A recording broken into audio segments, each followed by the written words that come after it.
आज हम पढ़ते हैं देव का दूसरा पद, जिसमें जो नायिका है वह अपने स्वप्न में क्या देखती है और वह प्रेम रस में डूबी हुई किस प्रकार का अनुभव करती है यह वह बता रही है। आइए हम पढ़ते हैं।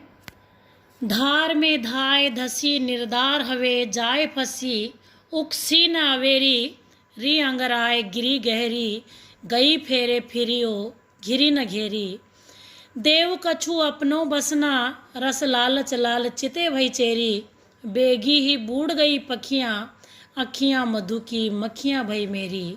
आइए अब इसका की व्याख्या पढ़ते हैं।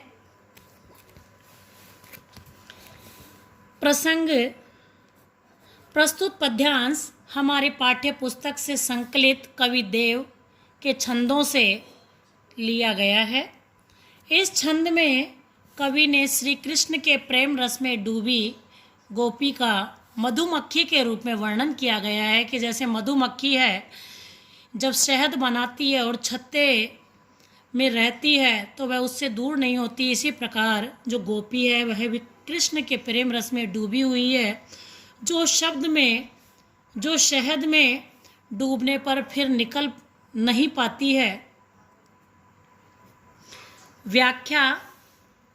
श्री कृष्ण के प्रेम रस में पड़ी अपनी आँखों की दशा का वर्णन करते हुए गोपियाँ या नायिका कह रही हैं कि उसकी आँखें बिना सोचे समझे प्रिय श्री कृष्ण के प्रेम रस की धारा में डूब शीघ्रता से प्रवेश कर गई है। यानी प्रेम रस में डूबने में उन्होंने समय नहीं लगाया, इतनी जल्दी डूब गई कि नायिका को भी पता नहीं चला और प्रिय कृष्ण के प्रेम प्रवाह में प्रभावित होने लगी हैं।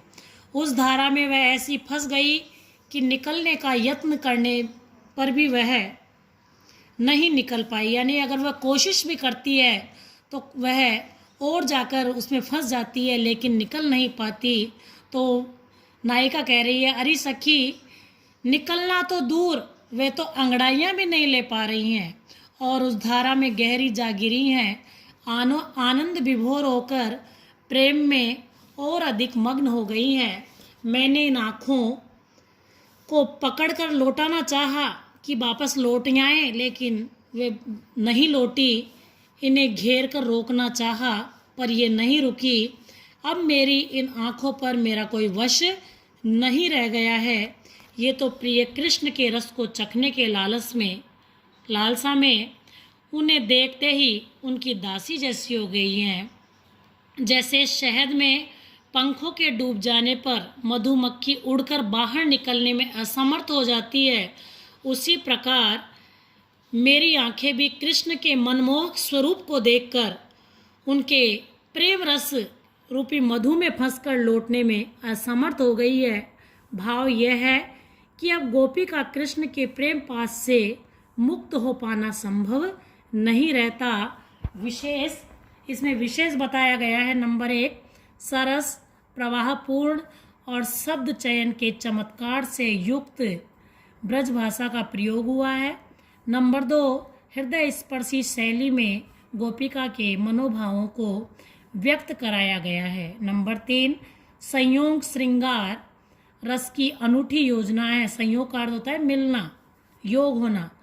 नंबर 4, पूरे छंद में अखियों को मधु की मक्खियाँ सिद्ध करने से सांग रूपक अलंकार है। आज के लिए इतना ही। धन्यवाद।